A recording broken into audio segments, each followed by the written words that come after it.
At my brother's engagement party, he handed me a server's apron and told me to make myself useful, but when the country club president pulled me aside and asked why the Parker heiress was working catering, everything changed.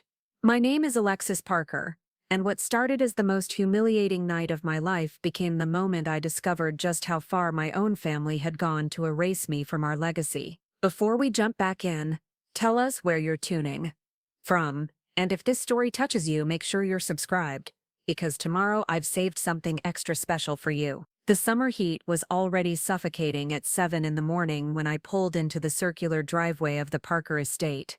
The mansion loomed ahead of me, all white columns and perfectly manicured gardens, looking like something out of a magazine spread about old money and older secrets. I wasn't here as a guest, though this had been my childhood home until 3 years ago.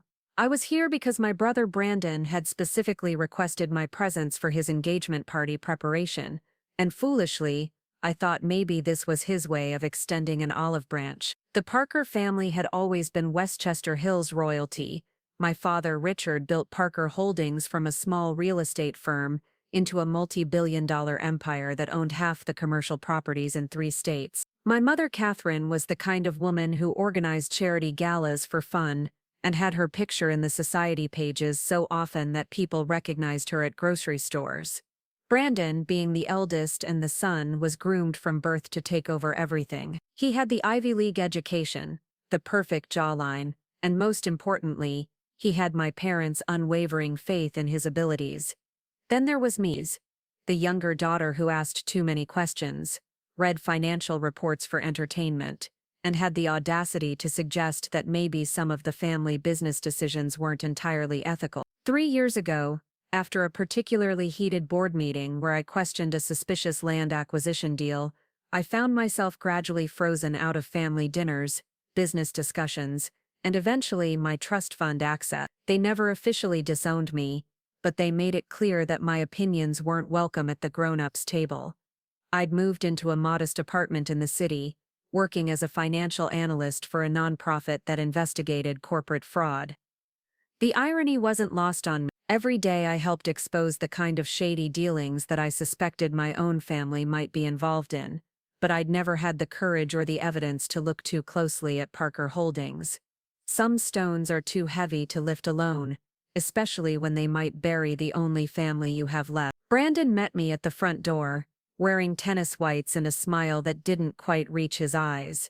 He looked every inch the golden boy he'd always been, tall and broad-shouldered with the kind of confidence that comes from never having to wonder if you belong somewhere. His engagement to Victoria Ashford had been announced in the Westchester Social Register with a full-page spread, complete with professional photos and a detailed account of how he'd proposed at sunset on his yacht. Victoria came from the kind of family that made the Parkers look nouveau riche, with a lineage that traced back to the Mayflower and a trust fund that could buy small country. "Alexis, you made it," he said, pulling me into a brief hug that felt more like a photo opportunity than genuine affection. "I wasn't sure you'd show up." "You asked me to come help set up," I replied, trying to read his expression. "Though I have to admit, I'm surprised you wanted me here at all." Brandon's smile flickered for just a moment before returning to full wattage. "Of course I want you here. You're my sister. Besides, Victoria specifically requested that you be involved in the preparations. She's been dying to get to know you better." I followed him through the marble foyer, past the oil paintings of distinguished Parker ancestors who seemed to watch disapprovingly from their gilded frames. The house looked exactly the same as when I'd lived here, all understated elegance and old money taste. Nothing flashy, nothing that screamed new wealth. Just the kind of refined luxury that whispered rather than shouted about the family's status. The main ballroom had been transformed into something out of a fairy tale. White roses and baby's breath cascaded from every surface, crystal chandeliers cast rainbows across the polished floors, and round tables draped in ivory silk awaited the evening's guests. The Millbrook Country Club had catered events for the Parker family for decades, but this was clearly their most elaborate production yet. Everything had to be perfect for the engagement party that would officially welcome Victoria into the Parker dynasty. "It looks incredible," I said, and I meant it. Whatever else my family might be, They knew how to throw a party that would be talked about in society circles for months. Victoria worked with the event planner for weeks on every detail, Brandon said proudly. She has exquisite taste. You should see the guest list. 3 governors, 2 senators, and half the Fortune 500 CEOs on the East Coast. Sounds like quite the networking opportunity, I said, unable to keep a slight edge out of my voice. Brandon either didn't notice or chose to ignore my tone. Actually, that's part of why I wanted you here early. There's something I need you to do tonight, and I wanted to make sure you understood how important this is. He led me toward the kitchen, where the catering staff was already bustling around in pristine white uniforms, preparing hors d'oeuvres and polishing glasses.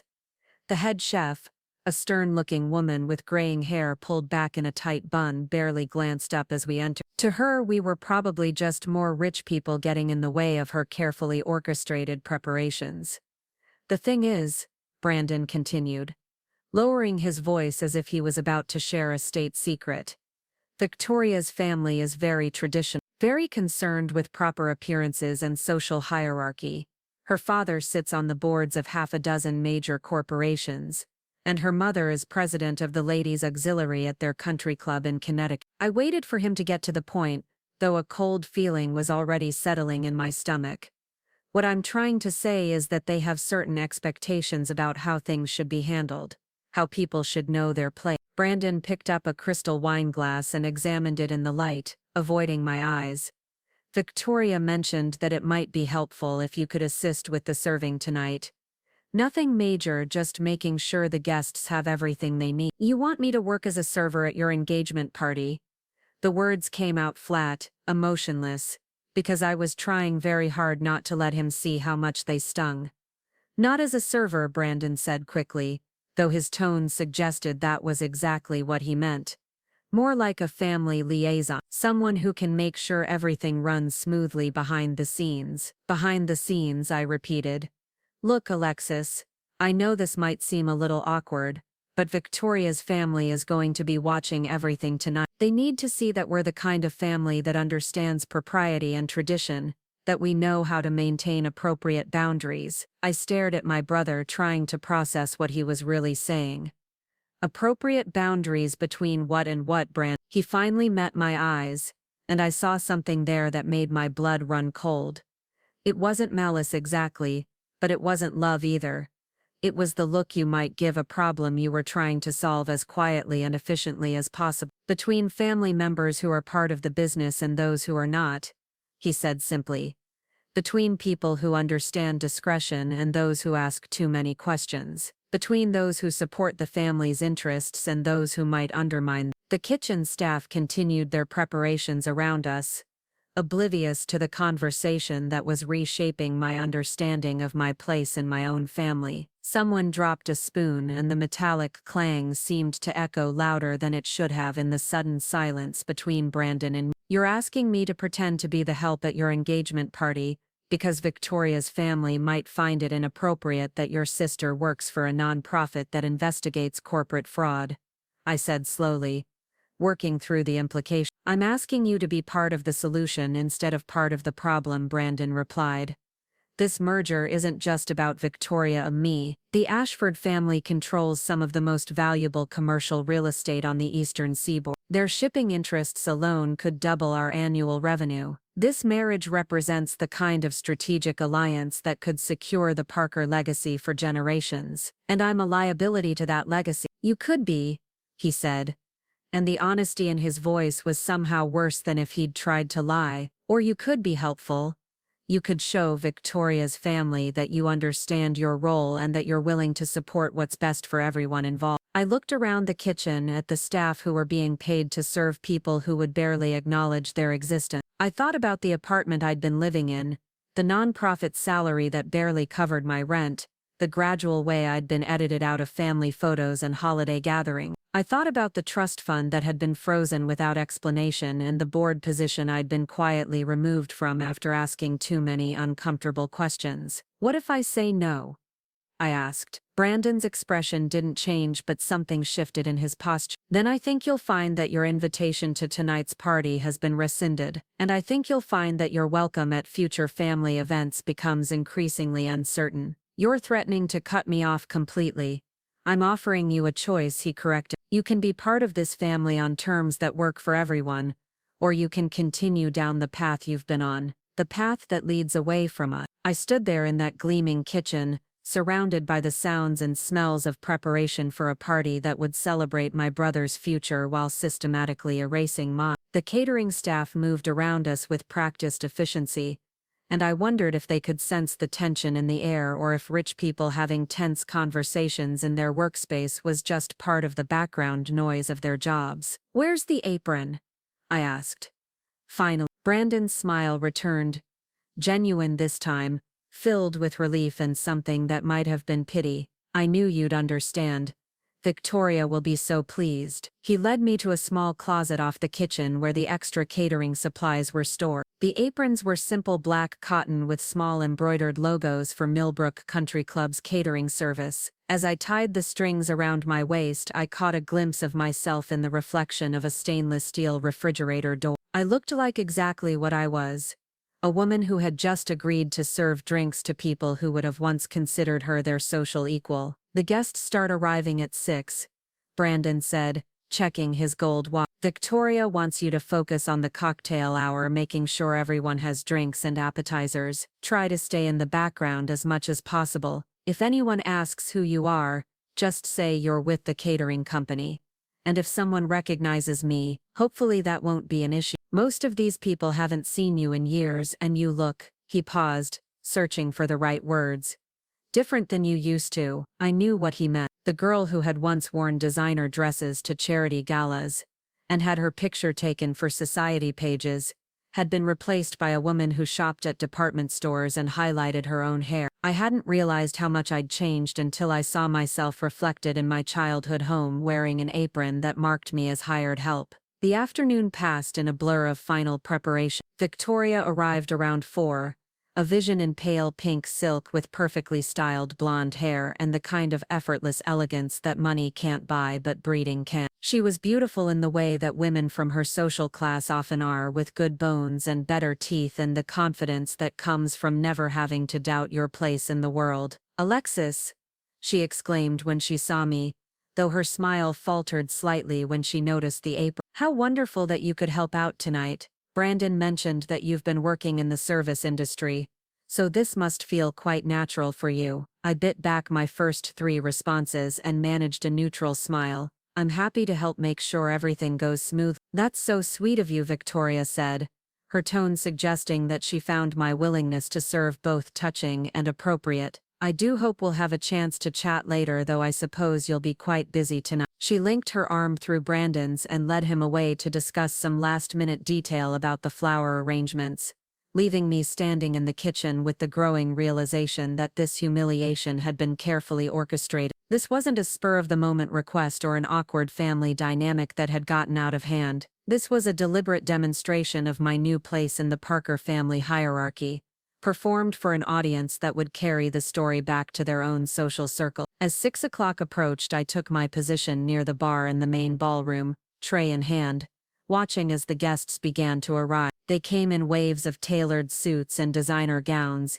air kisses and practiced laughter, the kind of people who measured their worth in stock portfolios and social connections. I recognized many of them from my childhood, family friends and business associates who had once known me as Richard Parker's younger daughter, the bright girl who was going to study economics and maybe join the family business someday. Now I was invisible to them, just another member of the serving staff ensuring their evening went smoothly. I moved through the crowd with practiced invisibility, offering champagne and canapés, listening to conversations about market trends and vacation homes and children's acceptances to prestigious universities. No one looked at me directly. No one said thank you. I was part of the scenery, as disposable and unremarkable as the flowers that would be thrown away tomorrow morning. It was during the cocktail hour, as I was refilling champagne glasses near the French doors that led to the garden, that I overheard the conversation that would change everything. Two men in expensive suits were standing with their backs to me, discussing what they clearly thought was a private matter. "Richard's really committed to this merger," one of them was saying. "Word is he's willing to restructure the entire company to make it work." "Smart move," the other replied. "The Ashford shipping contracts alone are worth more than most companies' entire annual revenue. Plus their political connections could open doors that have been closed to Parker Holdings for years." "What about the daughter situation?" the first man asked, lowering his voice. "I heard there were some complications with the younger one." "Not anymore," his companion said with certainty. "Richard handled that months ago, froze her access to everything, quietly removed her from all the corporate documents. As far as the law is concerned, she's not even a Parker heir anymore, just some girl who used to live in the house." I nearly dropped the champagne bottle. My hands were shaking as I continued to pour, trying to process what I'd just heard. They hadn't just cut me out of family events and business meetings. They had somehow legally erased me from the Parker inheritance entirely. "Brilliant strategy," the first man continued. "Can't have someone with her reputation for stirring up trouble anywhere near a deal this sensitive. The Ashfords would never tolerate that kind of liability." "Exactly. And now with the engagement, Brandon's position as sole heir is completely secure. Clean succession, no messy family drama, no questions about corporate governance or ethical oversight." They moved away before I could hear any more, but I'd heard enough. The gradual exclusion I'd experienced over the past 3 years hadn't been emotional manipulation or family dysfunction. It had been a systematic legal process designed to remove me as an obstacle to my family's business ambition. I stood there holding that champagne bottle, watching my brother and his fiancée pose for pictures with guests who represented billions of dollars in potential business partnerships, and I finally understood the true scope of what had been done to me. This wasn't just about serving drinks at a party. This was about serving as a living reminder of my new status as a former Parker, publicly demonstrating my fall from grace for everyone who mattered in our social and business circle. The humiliation was deliberate, calculated, and devastatingly effective. But as I watched the photographer capture image after image of the happy couple, I realized that they had made one critical mistake. They had assumed that being erased from the family legacy would make me disappear entirely. They were about to learn just how wrong they were. The evening was reaching its crescendo when Harrison Whitmore, president of Millbrook Country Club, approached the bar where I had been stationed for the better part of 3 hours. I recognized him immediately, though we hadn't spoken in years. He was a distinguished man in his 70s, with silver hair and the kind of bearing that came from a lifetime of commanding respect in boardrooms and country clubs across the region. Mr. Whitmore had known my family since before I was born. He had been present at my christening, my graduation parties, and countless charity events where the Parker name commanded premium table placement. He was also one of the few people in attendance who might remember me as something other than anonymous serving staff. "Excuse me, miss,"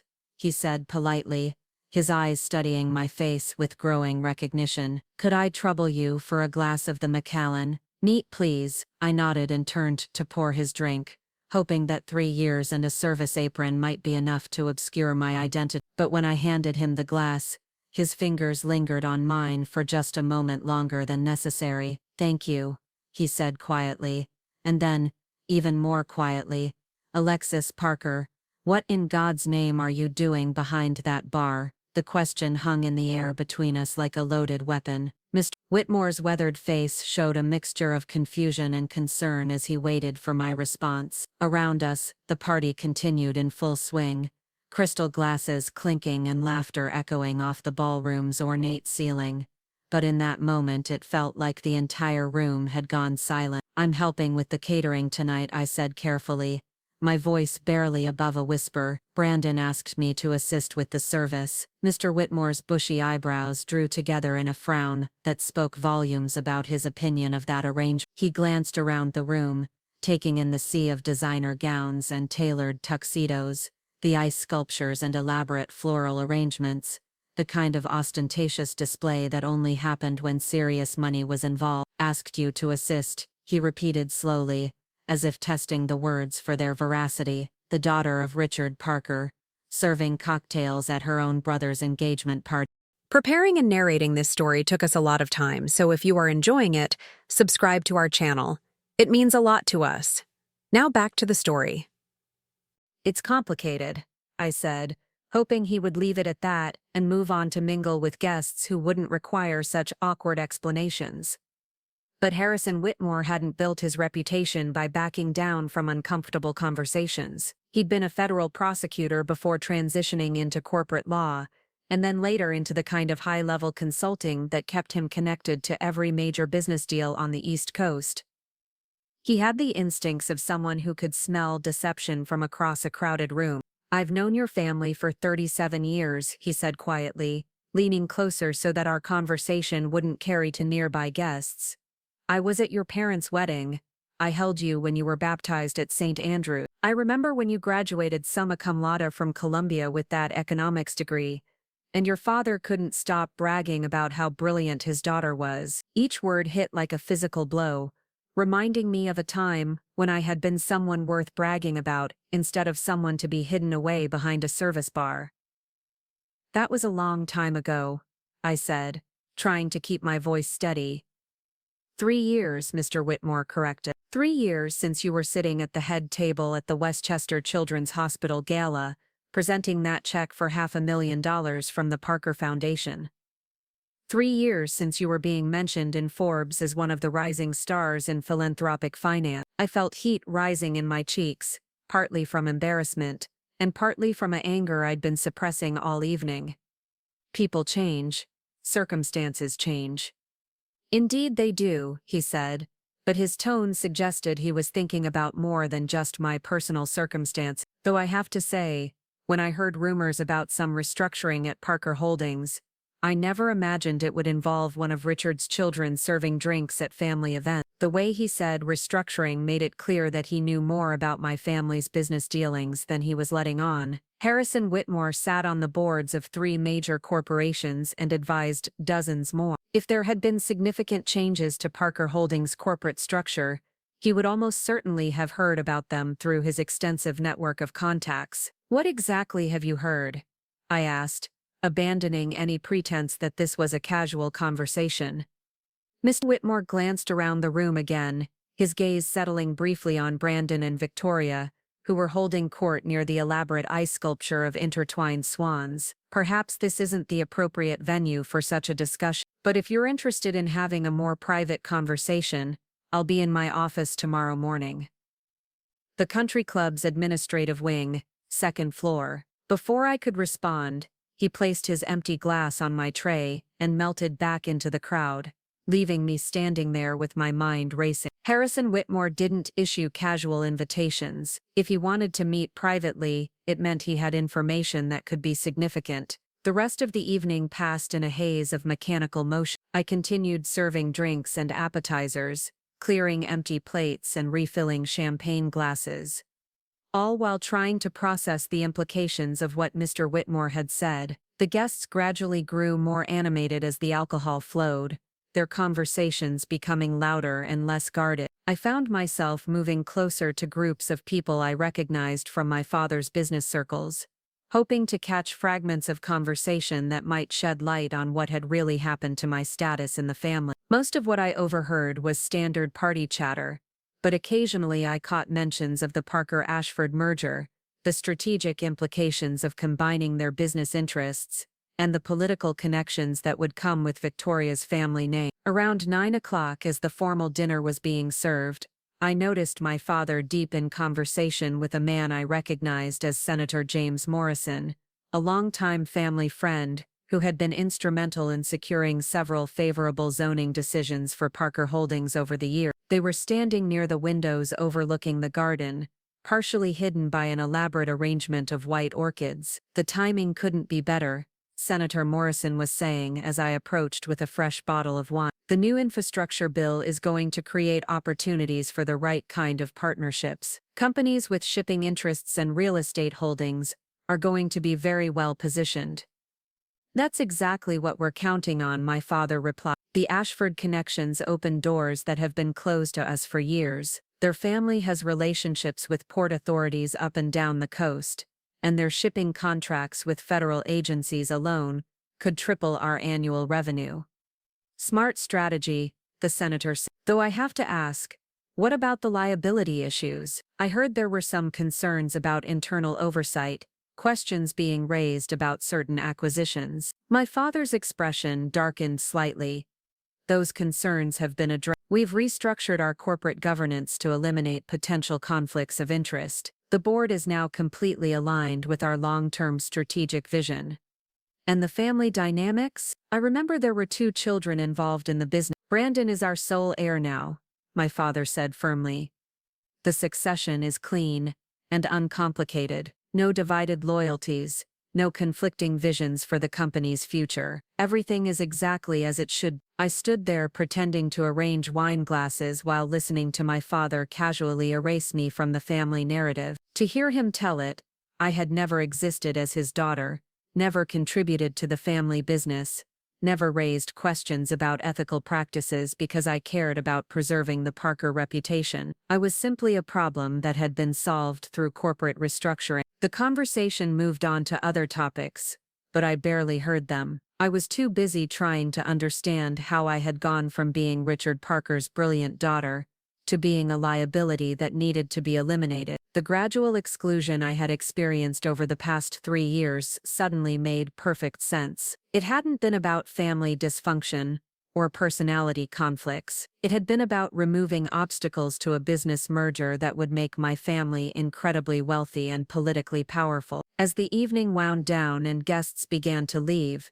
I continued my duties with increasing desperation. Every conversation I overheard seemed to confirm that my removal from the Parker legacy had been systematic and deliberate. References to streamlined governance and unified family vision made it clear that my questions about corporate ethics had been seen as threats to be neutralized rather than concerns to be addressed. The final blow came just before midnight, as I was helping to clear the tables and pack away the remaining decorations. Victoria's mother, Miss Eleanor Ashford, was standing near the coat check with a small group of women from her social circle, their voices carrying clearly across the nearly empty ballroom. The Parker family is exactly what we were hoping for, she was saying. Solid business instincts, impeccable social connections, and most importantly, complete discretion when it comes to handling delicate matters. I heard there was a daughter who caused some trouble, one of the other women said. Something about asking inappropriate questions during board meetings. Mrs. Ashford waved dismissively.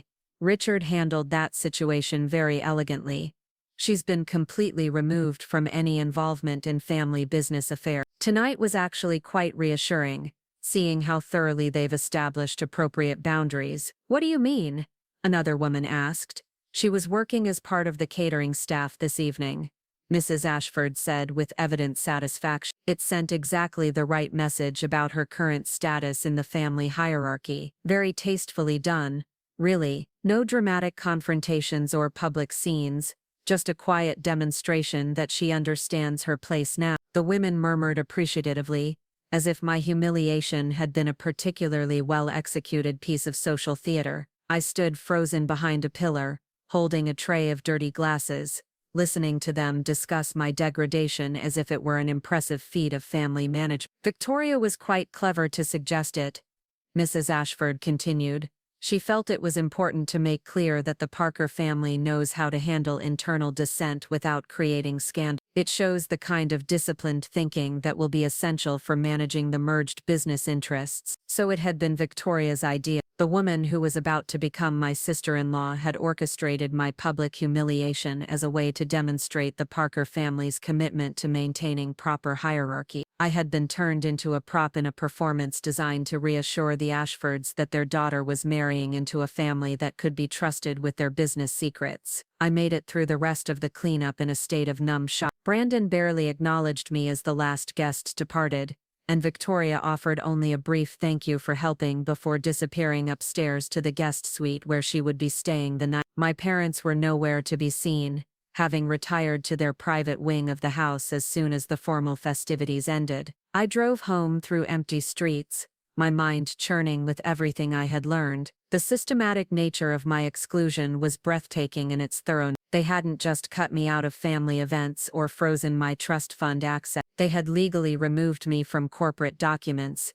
used my professional reputation against me in business negotiations, and turned my presence at family gatherings into opportunities to demonstrate my reduced status to important observers. By the time I reached my apartment, a plan was already forming in my mind. Harrison Whitmore's invitation hadn't been casual. He knew something about what had been done to me, and he wanted to share that information. More importantly, his position as country club president and his extensive business connections meant that he had access to information and resources that could help me understand the full scope of what had happened. I spent the rest of the night researching everything I could find about the Parker-Ashford business relationship. Public records showed several recent transactions between Parker Holdings and various Ashford companies, but the details were buried in corporate filings that would take weeks to untangle. What was clear was that the engagement announcement had coincided with a significant acceleration in business dealings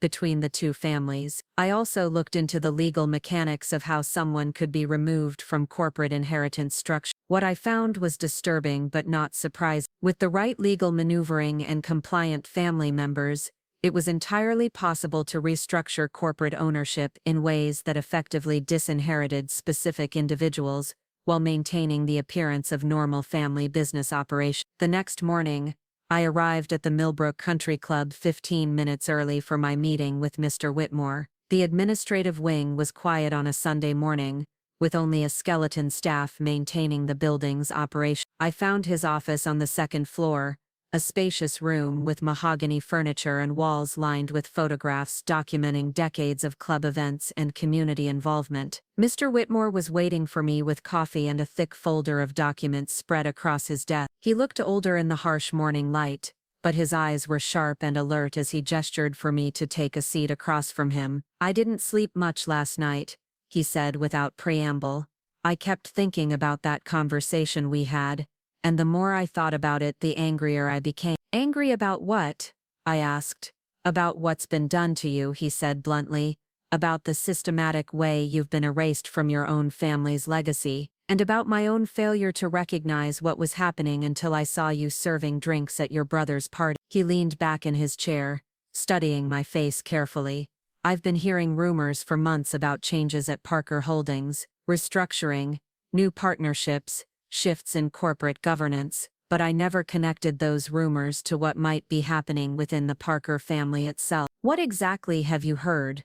I asked. Mr. Whitmore opened the folder on his desk and pulled out several documents. "I sit on the board of Coastal Maritime Insurance, which handles coverage for most of the major shipping operations on the East Coast. About 6 months ago, we received a request to provide comprehensive coverage for a new joint venture between Parker Holdings and Ashford Shipping Enterprises." He handed me a copy of the insurance application, and I scanned it quickly. The document outlined an ambitious business plan that would combine Parker Holdings' real estate portfolio with Ashford Shipping's transportation infrastructure to create a vertically integrated logistics empire. "The financial projections were staggering," Mr. Whitmore continued. "They were talking about a company that would control significant portions of the shipping traffic between Boston and Norfolk, with real estate holdings at every major port facility, the kind of operation that could generate billions in annual revenue." "And this required my removal from the Parker corporate structure?"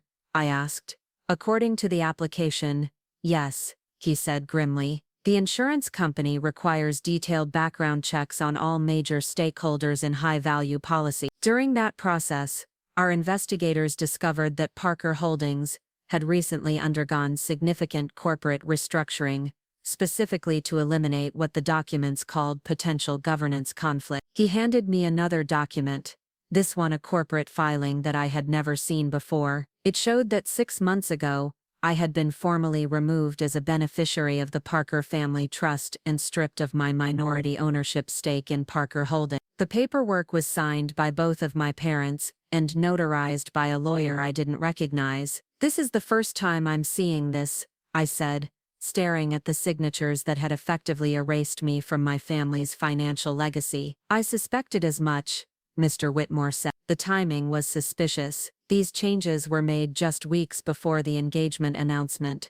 and they coincided with the beginning of serious merger discussions between the two families. So I was removed to smooth the way for the business merger. It appears that way, but there's more. He pulled out another set of documents.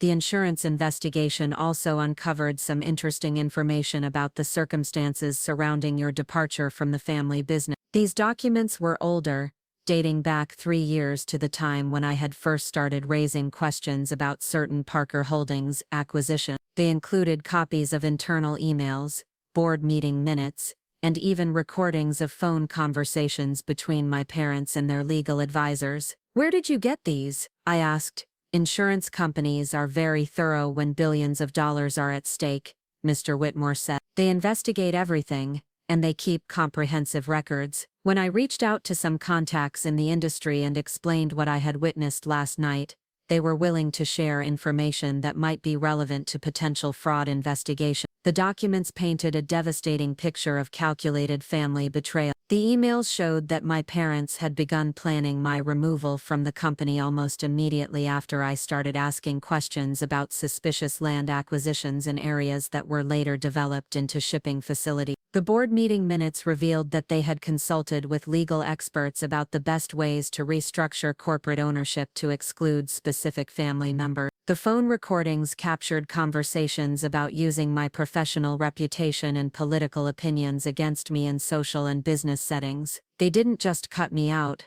I said, reading through the evidence. They orchestrated a multi-year campaign to justify my removal and make it seem like a reasonable business decision. Exactly, Mr. Whitmore said, and the engagement to Victoria Ashford was the final piece of the puzzle. It gave them a compelling narrative about family unity and shared vision that would reassure potential business partners that there were no internal conflicts that might threaten the merged company's operation. I set down the documents and looked across the desk at this man who had known me since childhood. Why are you showing me this? Why are you willing to get involved?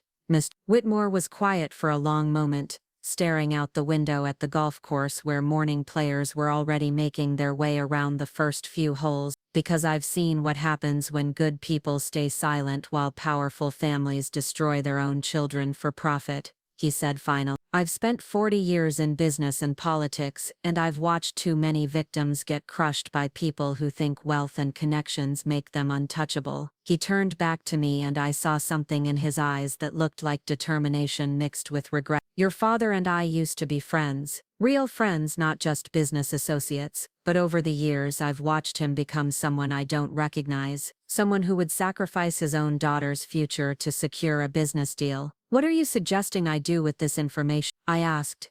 That depends on what you want to achieve, he said. If you want to expose what they've done and reclaim your rightful place in the family legacy, these documents provide a foundation for legal action. If you want to simply understand what happened so you can move on with your life, then you have your answers. I thought about the conversation I had overheard between Victoria's mother and her friends, the casual way they had discussed my humiliation as evidence of proper family management. I thought about Brandon's threats and my parents' willingness to erase me completely rather than address the ethical concerns I had raised. What would legal action look like? I asked. Mr. Whitmore smiled for the first time since I had arrived. I may be retired from active practice, but I still know every corporate attorney worth knowing on the East Coast, and I happen to know that fraud charges related to inheritance manipulation are taken very seriously by both state and federal investigators. You're talking about criminal charges. I'm talking about justice, he said firmly. What they've done to you isn't just morally wrong, it's illegal. Corporate fraud, conspiracy, possibly even racketeering, if the business relationship with the Ashfords involved any kind of quid pro quo arrangements. I looked down at the documents spread across his desk, evidence of a betrayal so systematic and thorough that it had taken months of planning and coordination among multiple family members and legal advisors. The scope of it was breathtaking, but so was the opportunity it represented. If I decide to pursue this, what would be the first step? I asked. We called David Chen, Mr. Whitmore said without hesitation. He's the best corporate litigation attorney in the state, and he specializes in cases involving family business fraud. More importantly, he's someone who isn't afraid to take on powerful families when they've crossed legal lines. And you think he would take the case? Mr. Whitmore gathered up the documents and placed them back in the folder. When he sees this evidence, when he understands what they've done to you, I think he'll be eager to take the case.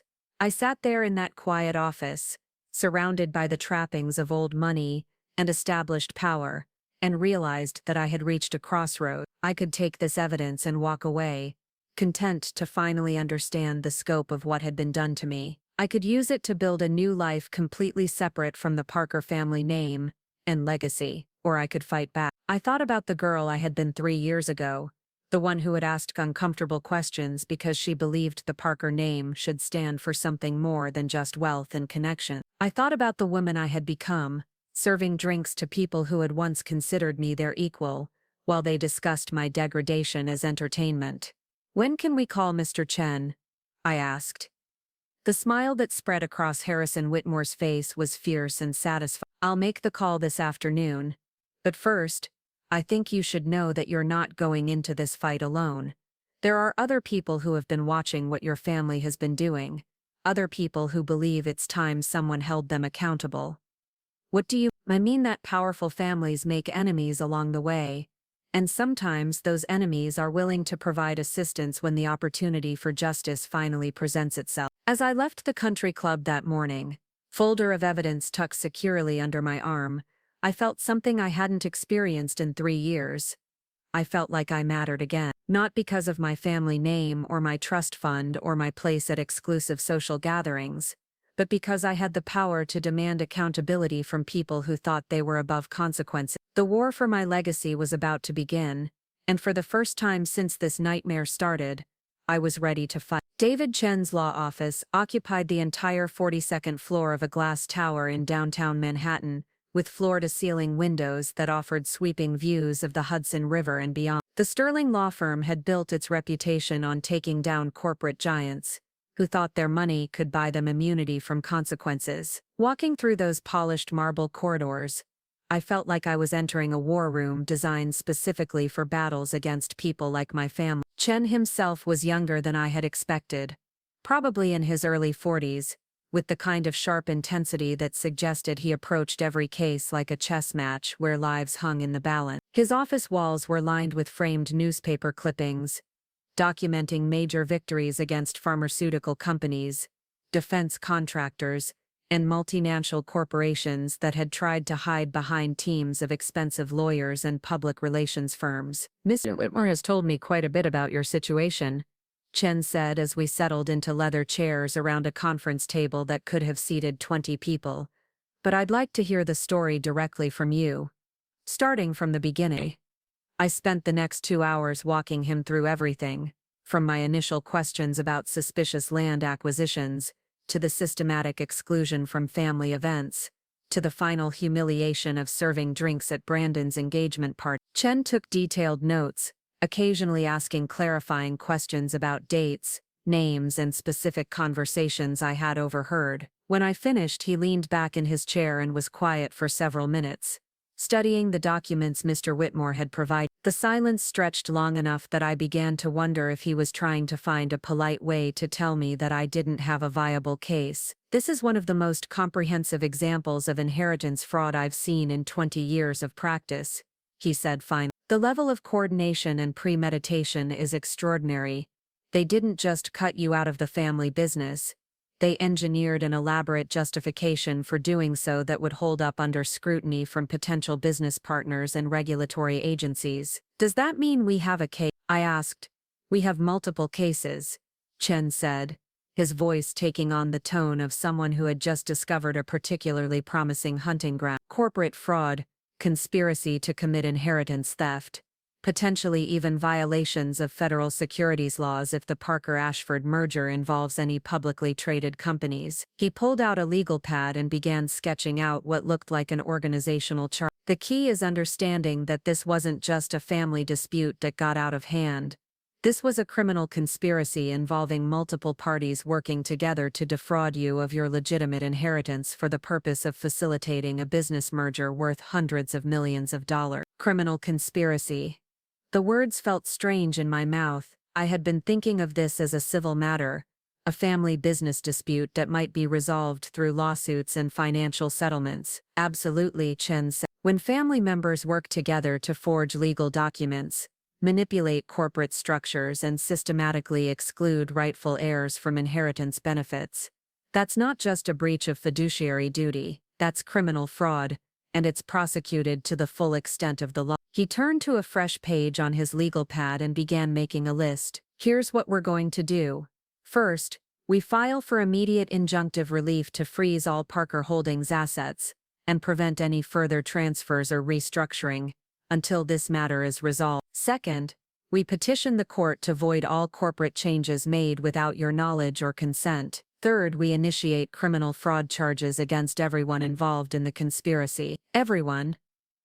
Your parents, your brother, the lawyers who notarized fraudulent documents, possibly even Victoria Ashford if we can prove she was aware of the illegal activity when she suggested using your employment status as a demonstration of family hierarchy. The scope of what he was proposing was staggering. I had come here hoping to reclaim my rightful place in the family legacy, but Chen was talking about bringing criminal charges that could result in prison sentences for my entire family. What are the chances of success? I asked. Chen smiled, and it was the kind of smile that suggested he was already planning his opening arguments. With this level of documentation, with recorded conversations and corporate filings that clearly show premeditation and conspiracy, I'd say our chances are excellent. And what would success look like? Complete restoration of your inheritance rights, plus punitive damages for the illegal exclusion and emotional distress. We're talking about tens of millions of dollars in direct compensation,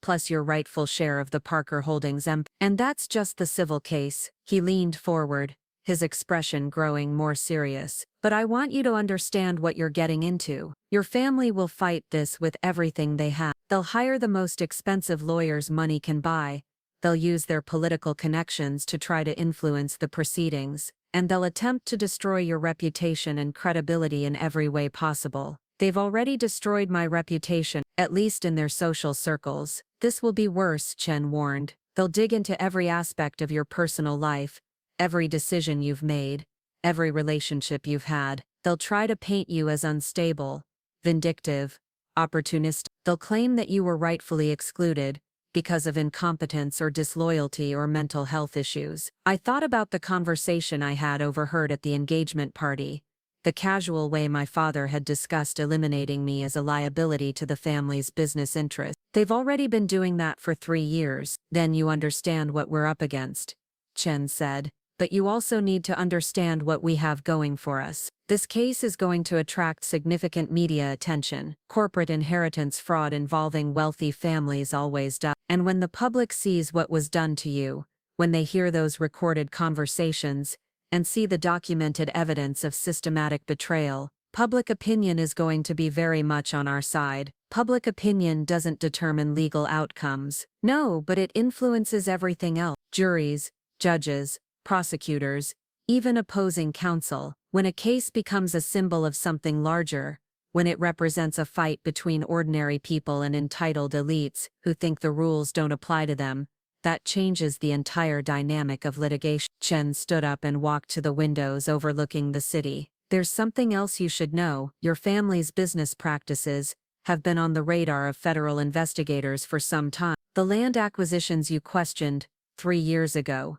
the ones that led to your initial exclusion from family business discussions, those deals are part of an ongoing investigation into potential corruption involving Port Authority contracts and shipping regulations. I felt a chill run down my spine.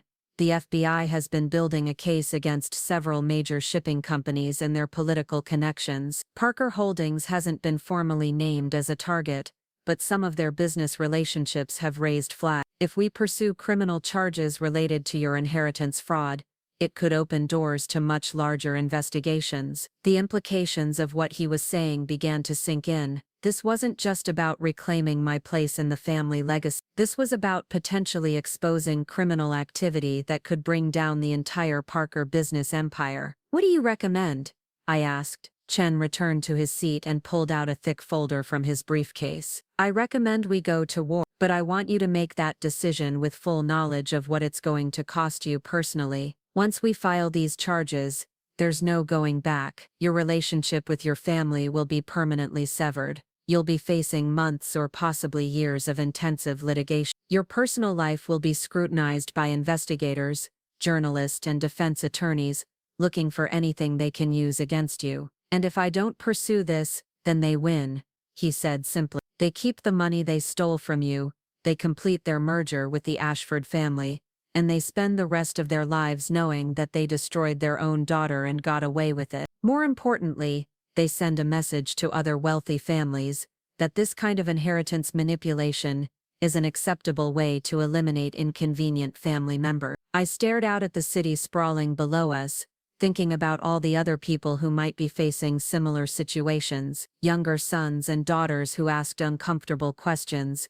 or challenged family orthodoxies and found themselves gradually erased from legacies they had been born to inherit. "How long would this take?" I asked. "Civil litigation could take 2 to 3 years. Criminal proceedings could take longer depending on how aggressively the prosecutors pursue the case. But we can file for emergency injunctive relief within the next week, which would immediately freeze their assets and prevent them from completing the Ashford merger until the inheritance issues are resolved. They're planning to announce the merger next month." Chen's smile turned predatory. "Not anymore, they're not." The rest of our meeting was spent discussing strategy and logistics. Chen explained that he would need to assemble a team of specialists, including forensic accountants to trace the movement of assets, private investigators to gather additional evidence, and media relations experts to help manage the inevitable publicity. The cost would be substantial, but he was confident that the eventual settlement would more than cover the legal expenses. "One more thing," Chen said as our meeting was winding down. "Mr. Whitmore mentioned that there might be other people willing to provide assistance with this case." "What did he mean by that?" "I'm not entirely sure," I admitted. "He said that powerful families make enemies along the way. Well, whatever resources he has in mind, we'll take all the help we can get. Cases like this are won through overwhelming evidence and sustained pressure. The more allies we have, the better our chances of success." I left Chen's office with a retainer agreement and a timeline for filing our initial motions. The elevator ride down 42 floors gave me time to contemplate what I had just set in motion. By the end of the week, my family would be served with legal papers that would effectively declare war on everything they had worked to build over the past 3 years. The thought should have been terrifying, but instead I felt a strange sense of relief. For 3 years I had been living in a kind of limbo, neither fully inside the family nor completely outside it,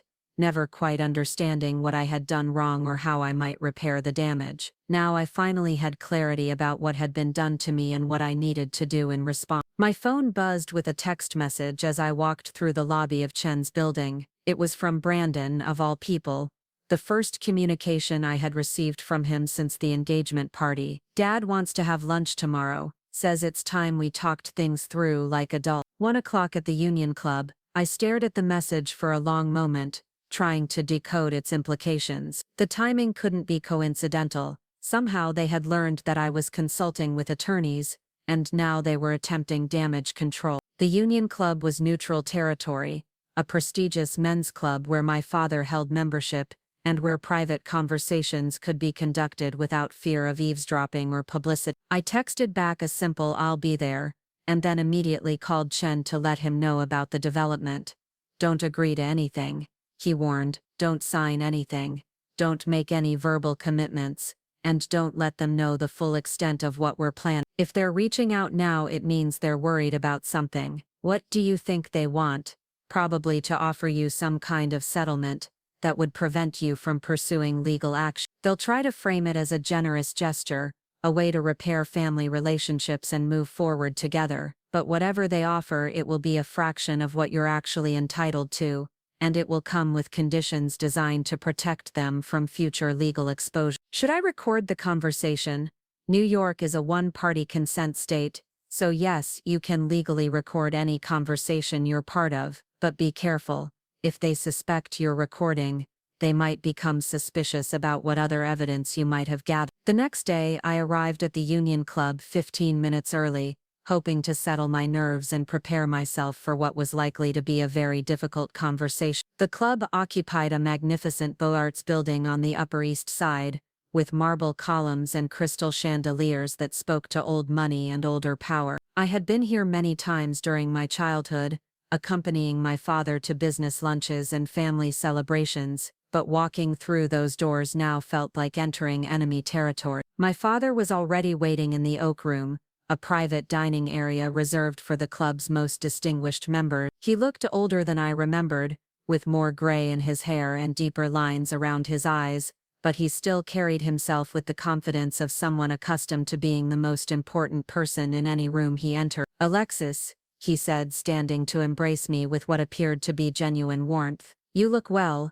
I was worried about you after the party. You seemed distressed." "I was distressed," I said, taking the seat across from him at a table set with the club's finest china and silver. Being treated like hired help at my own brother's engagement party was distressing. My father's expression didn't change, but I saw something flicker in his eyes that might have been guilt or might have been annoyance. That was unfortunate. Victoria had some very specific ideas about how the evening should be managed, and I'm afraid we got caught up in trying to accommodate her family's expectations. "Victoria's expectations or yours, does it matter?" he asked. "What matters is that we're here now, talking like civilized people, trying to find a way to repair the damage that's been done to our family relationship." The waiter arrived to take our orders, and my father made small talk about the club's wine selection and the quality of their beef Wellington, while I tried to control my rising anger. He was acting as if the past 3 years had been a minor misunderstanding rather than a systematic campaign to erase me from the family legacy. "I've been thinking a lot about our situation," he said once the waiter had departed, "about the mistakes that were made and the opportunities that were missed. I realize now that we handled things poorly after you left the company. After I was pushed out of the company, I corrected. After you chose to pursue other interests," he said smoothly. "But regardless of how we characterize what happened, the result is that our family has been divided when we should have been united. That's bad for business, bad for our reputation, and bad for everyone involved." I waited for him to continue, knowing that this was building towards some kind of offer. "The merger with the Ashford family is going to be transformational for Parker Holdings," he said.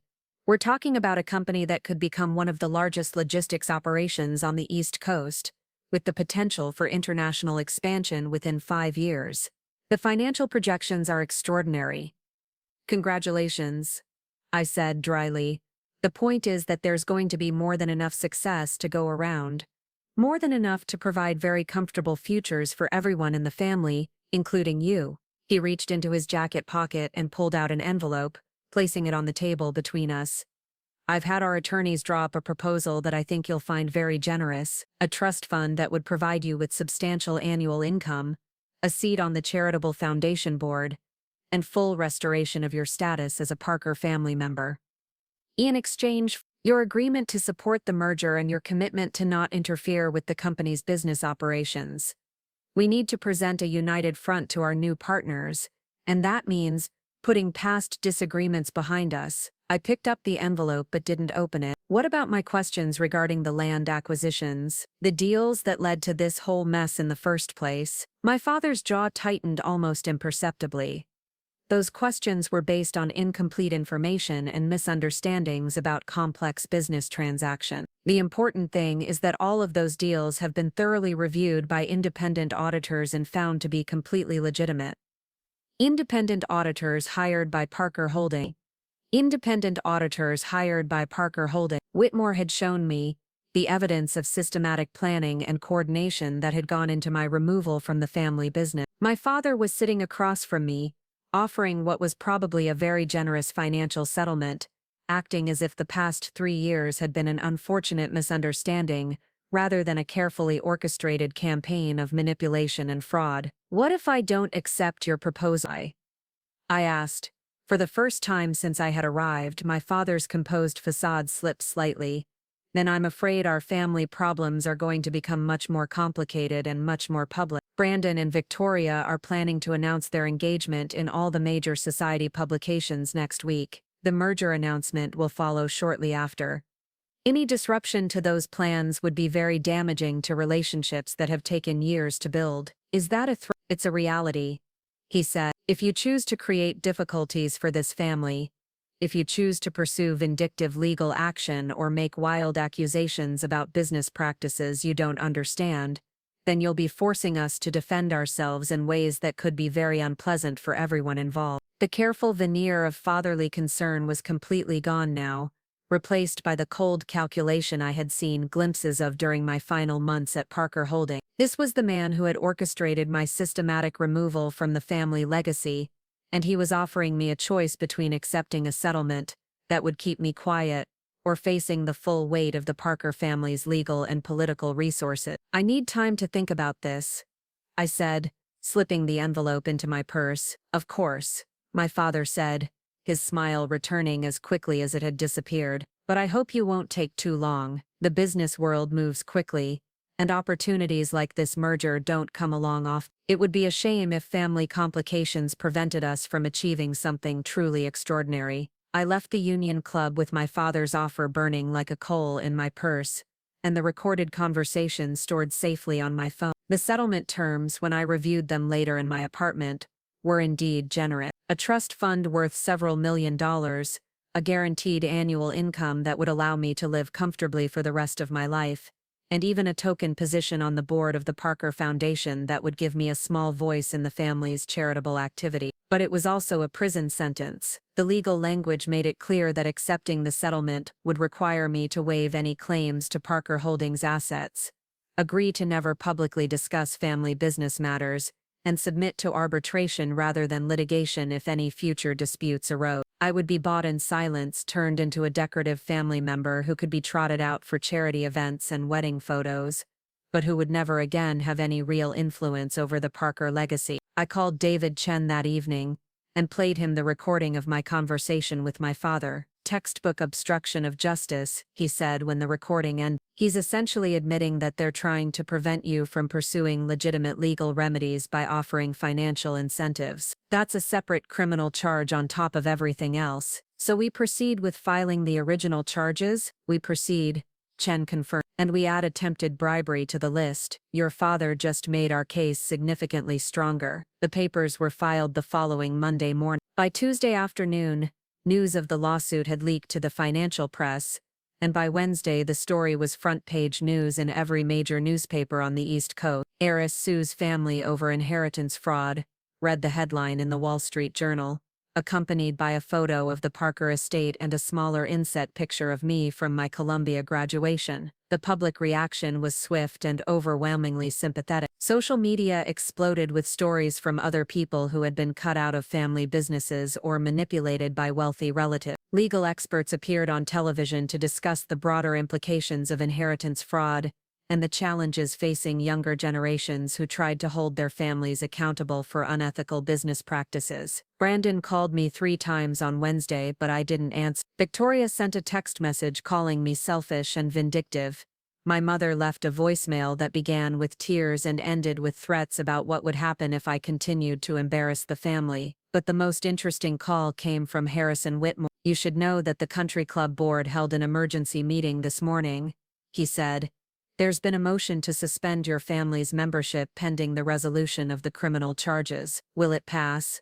It already has, he said with satisfaction. 15 votes in favor, 2 abstentions and 1 vote against. Your father's allies are abandoning ship faster than rats fleeing a flood. The war for my legacy had begun in earnest, and for the first time in 3 years I was winning. The courtroom in Lower Manhattan was nothing like the grand spaces I had imagined from watching legal dramas on television. Judge Patricia Reynolds presided from an elevated bench that seemed modest, compared to the ornate fixtures I was accustomed to seeing at country clubs and charity galas. The fluorescent lighting cast harsh shadows across rows of simple wooden benches, and the air conditioning hummed constantly in the background, creating an atmosphere that felt more like a government office than a theater for high-stakes drama. But the lawyers filling the front rows, represented anything but modesty. My family had assembled what David Chen described as a murderer's row of corporate defense attorneys, led by Margaret Thornfield of Cromwell,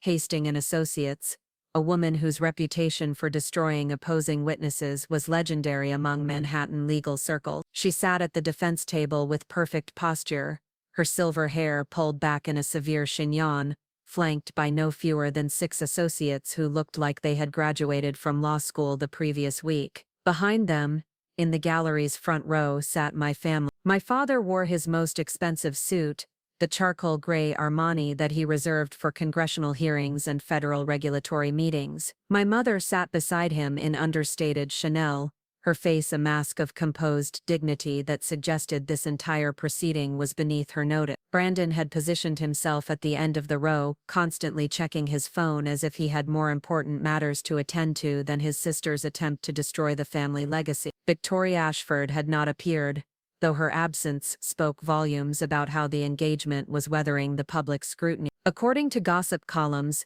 the Ashford family had quietly postponed all wedding planning pending the resolution of what they diplomatically termed outstanding legal matters. The merger announcement that was supposed to dominate financial headlines had been indefinitely delayed, replaced by speculation about whether Parker Holdings would survive the investigation intact. Your Honor, David Chen began as he rose to address the court.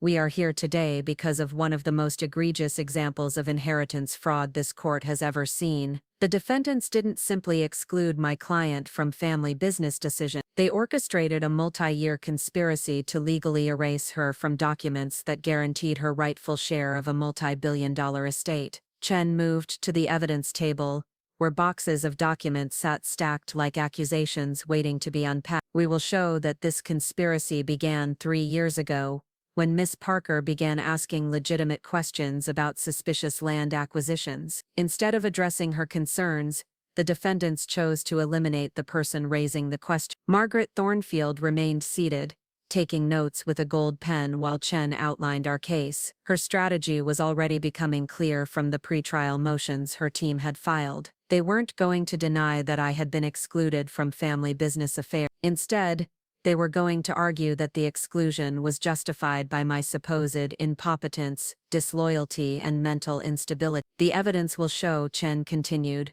that the defendants forged legal documents, manipulated corporate structures, and systematically destroyed my client's reputation within their social and business circle. All of this was done to facilitate a merger with the Ashford family shipping empire, a deal that required assurance that there would be no internal family conflicts to threaten the new business relationship. Judge Reynolds interrupted with a question about the timeline of events, and Chen walked through the chronology with methodical precision. The judge took extensive notes, occasionally asking for clarification about specific dates or legal procedure. Her manner suggested someone who understood that this case had implications far beyond the Parker family's internal dynamic. When Chen finished his opening statement, Margaret Thornfield rose with the kind of theatrical confidence that suggested she viewed this proceeding as a performance rather than a legal hearing. She was smaller than I had expected, probably in her mid-60s, but she commanded the courtroom with an authority that made everyone sit up straighter. Your Honor, she began,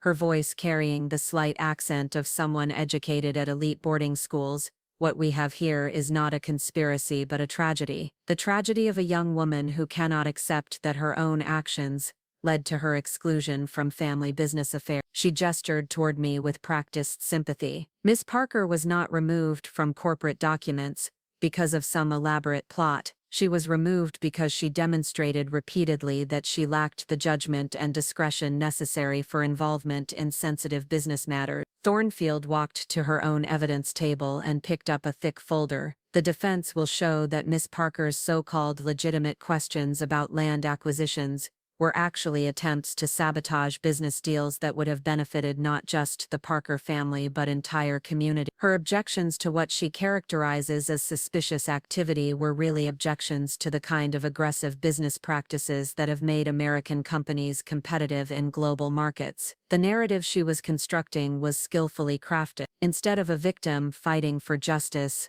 I was being portrayed as an entitled young woman who couldn't handle the realities of modern corporate competition. My concerns about ethical business practices were being reframed as naivety or work. Furthermore, Thornfield continued, the evidence will show that Miss Parker's gradual exclusion from family activities was not part of any conspiracy but rather a natural consequence of her own choices. She chose to work for organizations that investigate and attack the very industries that provide her family's wealth. She chose to align herself with political movements that characterize successful businesspeople as criminal. She chose to make her opposition to her family's values and methods a matter of public record. The attack was more sophisticated than I had expected. Thornfield wasn't just denying the conspiracy, she was arguing that even if my family had systematically excluded me, they were justified in doing so. By framing my nonprofit work as a betrayal of family interests,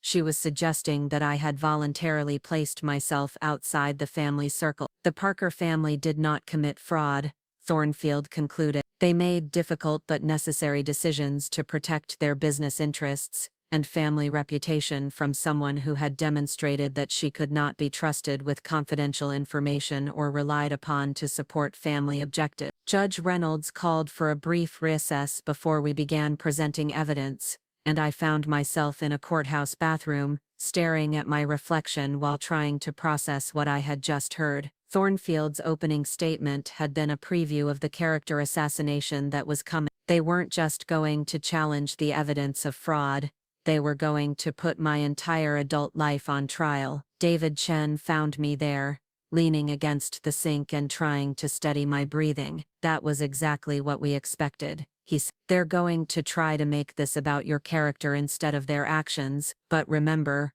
we have something they don't have. What's that? The truth, he said simply, and documentation that proves every word of it. When court resumed, Chen called our first witness, Dr. Angela Martinez, a forensic accountant who specialized in corporate fraud investigations. Dr. Martinez had spent 6 weeks analyzing Parker Holdings' financial records, and her testimony was devastating in its methodical precision. The corporate restructuring that excluded Miss Parker from inheritance benefits required the coordination of multiple parties over an extended period, she explained, using charts and graphs projected onto a screen beside the witness stand. This was not a spontaneous decision or a routine business adjustment. This was a carefully planned financial maneuver designed to achieve specific objectives. Chen walked her through each step of the process, from the initial changes to corporate bylaws that diluted my ownership stake to the final transfer of assets that effectively removed me from all Parker Holdings documents. The level of detail was overwhelming, but the pattern was unmistakable. In your professional opinion, Chen asked, could these changes have been made without Miss Parker's knowledge? Absolutely not, Dr. Martinez replied. Several of the documents required signatures from all major stakeholders. The fact that Miss Parker's signature appears on some of these documents, despite her testimony that she never signed them, suggests that forgery was involved. Margaret Thornfield's cross-examination focused on trying to poke holes in Dr. Martinez's methodology, but the accountant had clearly anticipated every line of attack. When Thornfield suggested that the corporate changes were routine business practices, Dr. Martinez calmly cited precedent cases where similar patterns had been prosecuted as fraud. Our second witness was Eleanor Hayes, the family friend who had been present during several key conversations about my future role in the family business. Mrs. Hayes was in her 70s, a respected member of Westchester society, who had known the Parker family for decades. Her decision to testify against my parents had surprised everyone, including Chen. I've watched the Parker family grow and prosper for more than 30 years, Mrs. Hayes said from the witness stand, her voice clear despite her age. I've seen them through business crises, family celebrations, and community challenges. But what I witnessed over the past 3 years was unlike anything I had ever seen from Richard and Catherine Parker. Chen guided her through specific conversations she had overheard, including a particularly damning discussion at a charity luncheon where my mother had explicitly stated that they needed to neutralize Alexis's influence before the Ashford merger could proceed. Did Miss Parker explain what she meant by neutralizing her daughter's influence? Chen asked. She said, they had consulted with lawyers about the best way to remove Alexis from corporate documents without creating legal exposure for the family.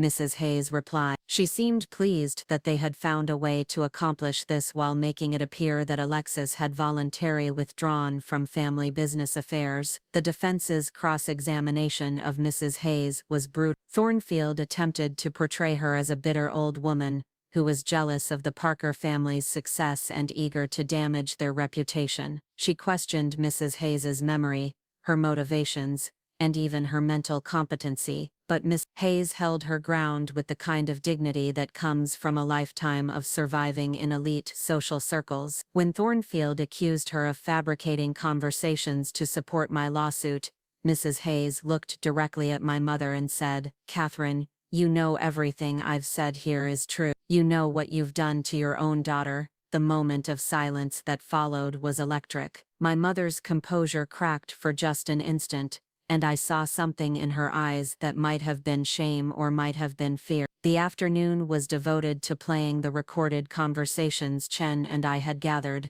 including my lunch with my father at the Union Club. Hearing those recordings in the sterile environment of the courtroom gave them a different weight than they had carried during the actual conversation. My father's threats sounded more sinister when stripped of the refined atmosphere of the private club. His attempts to buy my silence seemed more obviously criminal when played for a judge who dealt with corruption cases regularly. During one particularly damaging recording, my father could be heard discussing with an associate the need to make sure Alexis understands that challenging family decisions will result in permanent exclusion from all benefit. The conversation had been captured during what my father thought was a private phone call, but which had actually been recorded by security cameras at his office building. Margaret Thornfield objected repeatedly to the admission of the record, arguing that they had been obtained through illegal surveillance, but Judge Reynolds ruled that since the conversations had taken place in locations where privacy could not be reasonably expected,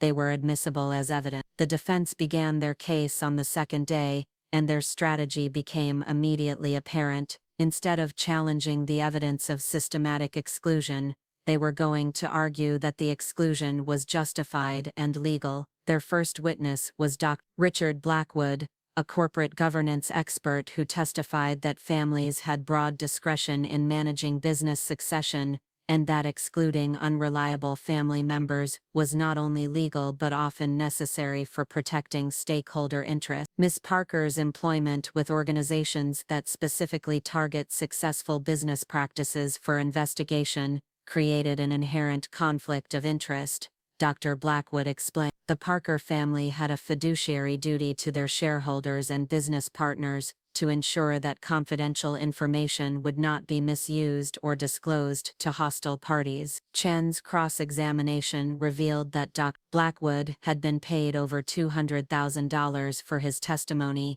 and that he had never actually reviewed the specific evidence of forged documents or coordinated fraud, but the damage was done. The defense had established a narrative framework that portrayed my exclusion as prudent business management, rather than criminal conspiracy. Their second witness was Brandon, and watching my brother take the stand was one of the most surreal experiences of my life. He looked confident and composed, wearing a navy suit that made him appear both successful and trustworthy. When Margaret Thornfield asked him to describe the family dynamics that had led to my exclusion, his answer was devastating in its calm reasonableness. "Alexis has always been someone who sees conspiracies where none exist," he said, looking directly at the judge rather than at me. "Even as children, she would create elaborate explanations for ordinary family decisions that didn't go her way. When she started working for organizations that investigate corporate fraud,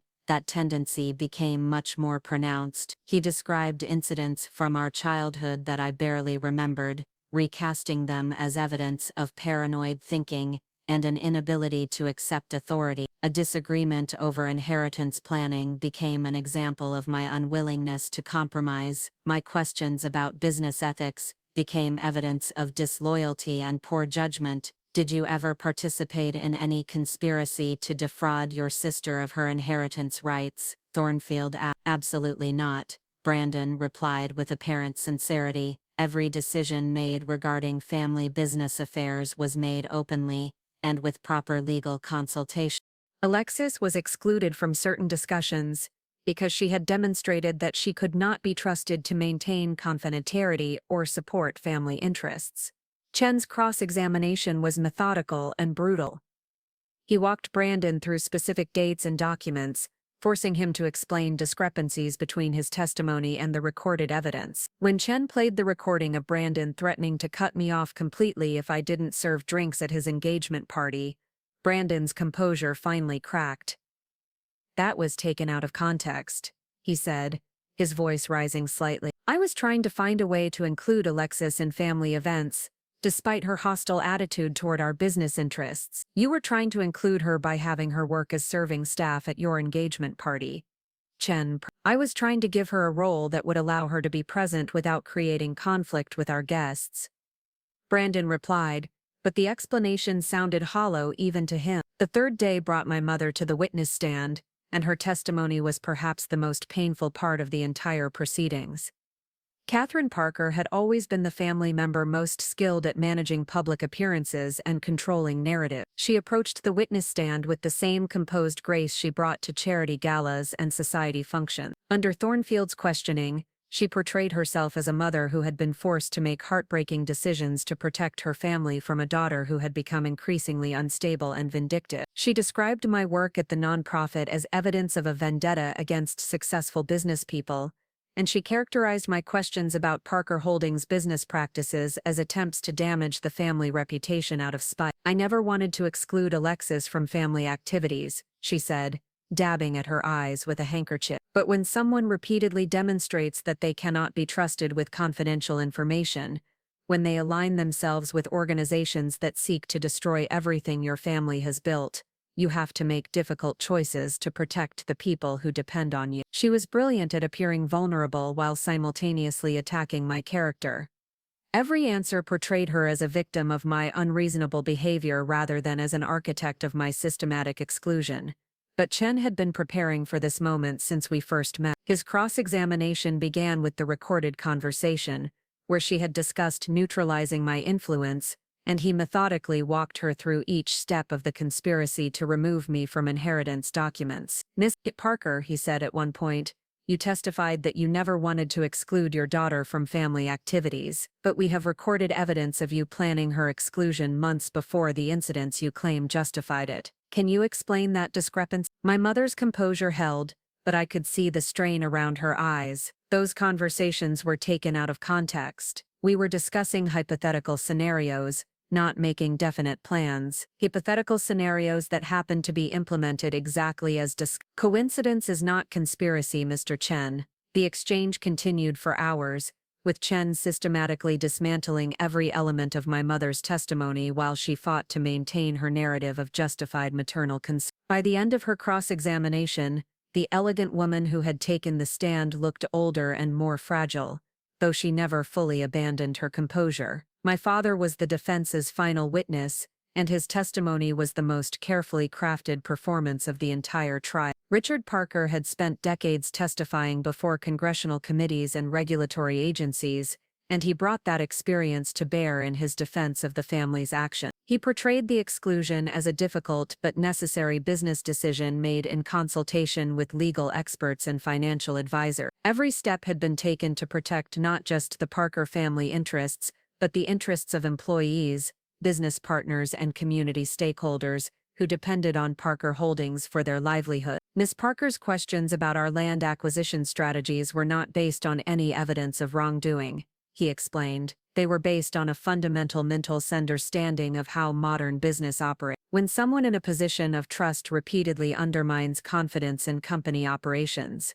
you have a responsibility to address that situation before it damages innocent people. But Chen had saved his most damaging evidence for this moment. The recordings of my father's conversations with business associates, the documented timeline of the conspiracy, and the forensic evidence of forged signatures all came together in a crescendo of incrimination that even Richard Parker's polished testimony could not overcome. "Miss Parker," Chen said during cross-examination, "you've testified that your daughter was excluded because of poor judgment and disloyalty, but the evidence shows that the planning for her exclusion began before she ever raised questions about business practice. Can you explain how you justified removing her from inheritance documents for actions she hadn't yet taken?" My father's pause was barely perceptible, but in that moment of silence I saw him realize that his carefully constructed defense was crumbling. "The exclusion was implemented gradually as her behavior patterns became clear," he said finally. "Behavior patterns such as asking questions about potentially illegal land acquisitions. Behavior patterns such as demonstrating that she could not be trusted with confidential business information. Information such as the illegal nature of those land acquisitions." Margaret Thornfield objected,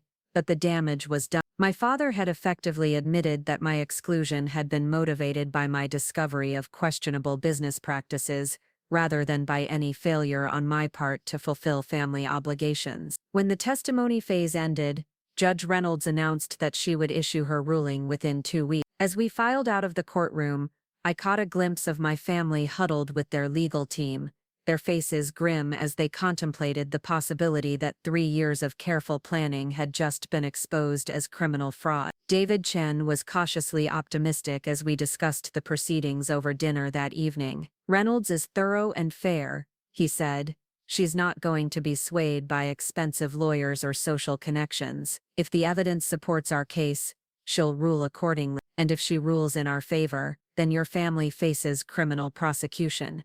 You regain your rightful inheritance, and the Parker Holdings empire gets restructured in ways that could take years to resolve," he said. "More importantly, you send a message that wealthy families can't manipulate legal systems to eliminate inconvenient family members." I thought about that message as I returned to my apartment that night. Somewhere in Manhattan, other young men and women were probably facing similar situations, being gradually erased from family legacies because they had asked uncomfortable questions or challenged established power structure. If we won this case, it might encourage them to fight back instead of accepting their exclusion as inevitable. But winning meant permanently severing the last threads that connected me to the family I had grown up believing I belonged to. It meant accepting that my parents and my brother valued business success more than family loyalty, that they had been willing to destroy their own daughter to protect their financial interests. As I prepared for what might be the final phase of this legal battle, I realized that regardless of how Judge Reynolds ruled, I had already won something important. I had refused to disappear quietly. I had demanded accountability from people who thought their wealth and connections made them untouchable. The verdict would determine whether justice was possible in a system dominated by money and power, but my willingness to fight had already proven that resistance was possible, even for those who had been written out of the stories their families chose to tell. Judge Reynolds entered the courtroom at exactly 9 o'clock on a crisp October morning, 2 weeks after the conclusion of testimony. The intervening days had felt like suspended animation, with media speculation reaching fever pitch and my family's legal team working around the clock to prepare for what everyone suspected would be an unfavorable ruling. I had spent those weeks trying to prepare myself for either outcome, knowing that victory would bring its own complicated aftermath and defeat would mean accepting that wealth and connections could still triumph over documented evidence of criminal behavior. The courtroom was packed beyond capacity, with reporters lining the walls and overflow seating established in an adjacent conference room. The Parker family scandal had captured public attention in ways that transcended typical corporate litigation, becoming a symbol of broader questions about accountability, family loyalty, and the limits of inherited power. Social media had transformed the case into a cultural phenomenon, with hashtags like "Justice for Alexis" and "Parker Scandal" trending national. My family sat in their usual configuration in the front row, but the confident bearing they had displayed throughout the proceedings had been replaced by barely concealed anxiety. My father's hands were clasped so tightly in his lap that his knuckles had gone white. My mother stared straight ahead, with the kind of rigid composure that suggested she was holding herself together through sheer force of will. Brandon kept checking his phone obsessively, though I suspected he wasn't actually reading the messages that appeared on his screen. Behind them, the gallery was filled with faces I recognized from 3 decades of Parker family social events. Some had come to show support, but many seemed to be there out of morbid curiosity, eager to witness the final act of a drama that had consumed Westchester society for months. I noticed several former family friends who had quietly distanced themselves from my parents as the evidence mounted, hedging their social bets in case the ruling went against the Parker legacy. Judge Reynolds took her seat with deliberate precision, arranging her papers methodically before looking up to address the packed courtroom. Her expression revealed nothing about the decision she was about to announce, but something in her bearing suggested the gravity of what was coming. This case has required me to examine fundamental questions about family obligations, corporate governance, and the abuse of inherited power.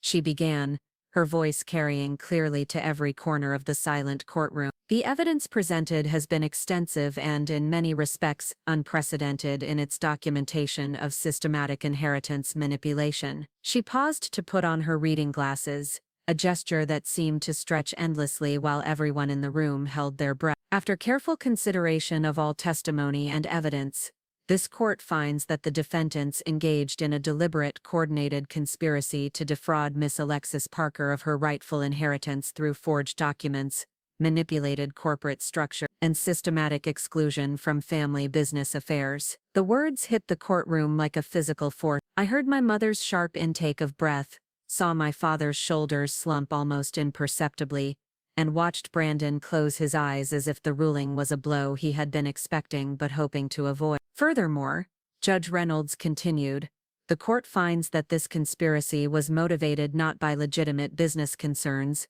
but by a desire to eliminate potential obstacles to a profitable merger with the Ashford family enterprise. The defendants prioritized financial gain over family loyalty and legal obligation, demonstrating a pattern of behavior that constitutes criminal fraud under both state and federal statutes. The judge's voice gained strength as she outlined the specific findings of fact that supported her ruling. The forged signatures, the manipulated corporate documents, the recorded conversations planning my exclusion, the systematic campaign to justify that exclusion through character assassination. Each element was detailed with methodical precision, creating a comprehensive picture of betrayal that was even more devastating when presented as official court finding. The court hereby orders the immediate restoration of Miss Parker's rightful status as a beneficiary of the Parker Family Trust and her reinstatement to all corporate documents from which she was illegally removed. All assets transferred or restructured without her knowledge or consent are to be returned to their original status pending a comprehensive audit of Parker Holdings' financial practices. David Chen squeezed my hand under the table, but I was too stunned to feel relief or vindication. The scope of what Judge Reynolds was ordering would effectively unravel 3 years of careful planning and potentially billions of dollars in business arrangement. Additionally, the judge continued, this court is referring all evidence of criminal activity to the United States Attorney's Office for the Southern District of New York for potential federal prosecution. The systematic nature of this fraud, combined with its impact on interstate commerce through the attempted Ashford merger, suggests violations of federal criminal statutes that warrant prosecution to the fullest extent of the law. The mention of federal prosecution sent a visible shudder through the defense table.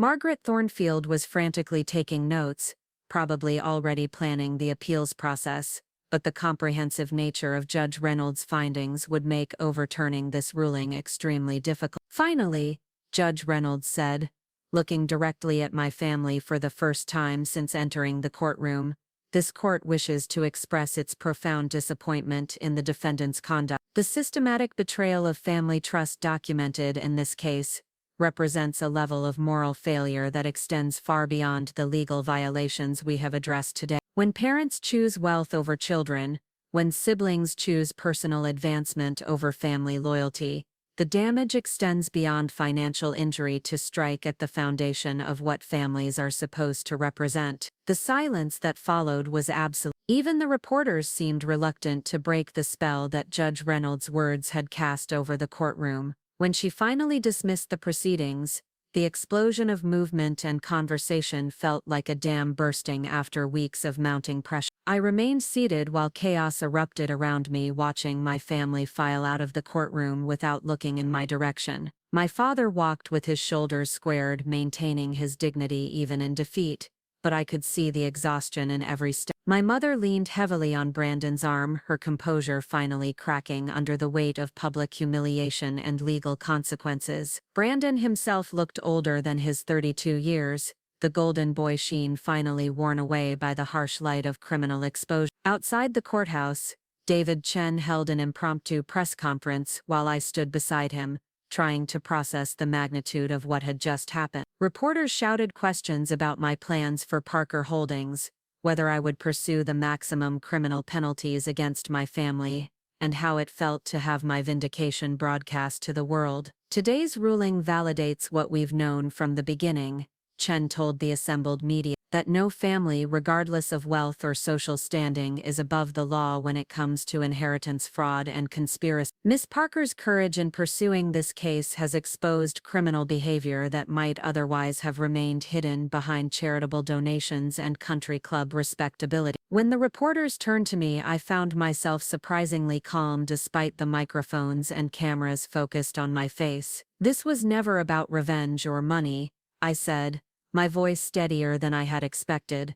This was about accountability, about refusing to disappear quietly when powerful people decide you're inconvenient, about proving that asking questions isn't disloyalty, and that being erased from family photos doesn't mean you stop being someone's daughter. The questions continued for another 20 minutes, with reporters pressing for details about my future plans and my feelings toward the family members who had orchestrated my systematic exclusion. I answered as honestly as I could while trying to maintain some dignity in the face of intensely personal inquiries about family relationships that had been permanently severed by legal proceedings. The aftermath of the ruling unfolded with surprising speed. Within hours of Judge Reynolds' announcement, the Ashford family issued a statement, postponing indefinitely all merger discussions with Parker Holdings, citing concerns about the company's corporate governance and legal exposure. Victoria's engagement to Brandon was quietly dissolved 2 days later, with both families releasing carefully worded statements about incompatible long-term objectives and mutual respect for different life paths. The financial impact on Parker Holdings was swift and severe. Stock prices plummeted as investors fled a company now associated with criminal fraud and family dysfunction. Business partners began canceling contracts and severing relationships,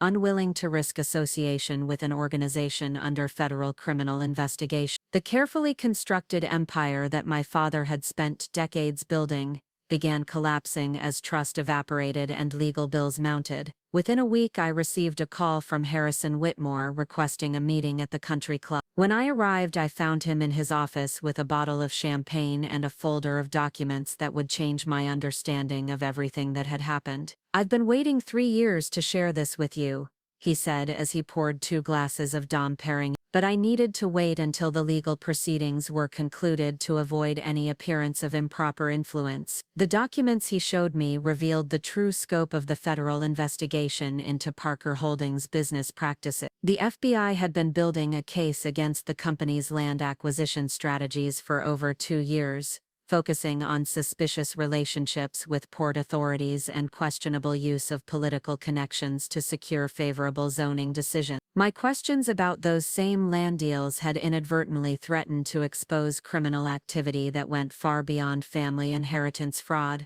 "Your exclusion from the family business wasn't just about the Ashford merger," Whitmore explained. "It was about preventing you from discovering evidence of systematic corruption that could have brought down government officials and business leaders across multiple states." The federal investigation had been using the country club as an unofficial listening post, with several members secretly cooperating with FBI agents who were tracking conversations and business relationships within elite social circles. My family's systematic exclusion of me, far from protecting their interests, had actually made them more vulnerable by eliminating the one family member who might have convinced them to abandon illegal practices before they attracted federal attention. "Why didn't you tell me this sooner?" I asked, because we needed them to continue their criminal activity long enough for us to build an airtight case, Whitmore said. Your lawsuit provided the perfect cover for expanding the investigation into areas we couldn't have explored otherwise. Every document they produced in their defense gave us more evidence of the broader conspiracy. The revelation that I had been an unwitting participant in a federal sting operation was both gratifying and disturbing. My fight for family justice had inadvertently exposed criminal activity that extended far beyond inheritance fraud, but it also meant that my personal trauma had been instrumentalized for law enforcement purposes. Over the following months, the full scope of the federal investigation became public through a series of indictments that rocked the business and political establishments of 3 states. My father was charged with conspiracy, fraud, and racketeering in connection with land deals that had netted Parker Holdings hundreds of millions in profits through corrupt relationships with government officials. Brandon faced charges related to money laundering and obstruction of justice for his role in concealing evidence of the illegal activity. My mother, surprisingly, received immunity in exchange for her cooperation with federal prosecutors. Her testimony revealed the extent to which she had been aware of the criminal activity while remaining technically outside the conspiracy. Her decision to cooperate with federal authorities effectively ended any possibility of family reconciliation, but it also demonstrated a pragmatic streak that probably saved her from prison. The Parker Holdings empire was eventually broken up and sold to satisfy legal judgments and criminal penalties. The Westchester estate was seized by federal authorities and later sold at auction, with the proceeds distributed among victims of the various fraud schemes my family had perpetrated over the years. The country club memberships, the charitable foundation board positions, the social standing that had defined Parker family identity for generations, all disappeared as my parents faced the reality of criminal prosecution and financial ruin. I found myself the sole heir to what remained of a legacy that had been built on decades of illegal activity. The inheritance I had fought so hard to reclaim turned out to be largely worthless once federal investigators finished untangling the legitimate assets from the proceeds of criminal enterprises. But the vindication was worth more than any financial settlement could have. 6 months after Judge Reynolds' ruling, I stood in the empty ballroom of the Parker estate during the final auction preview,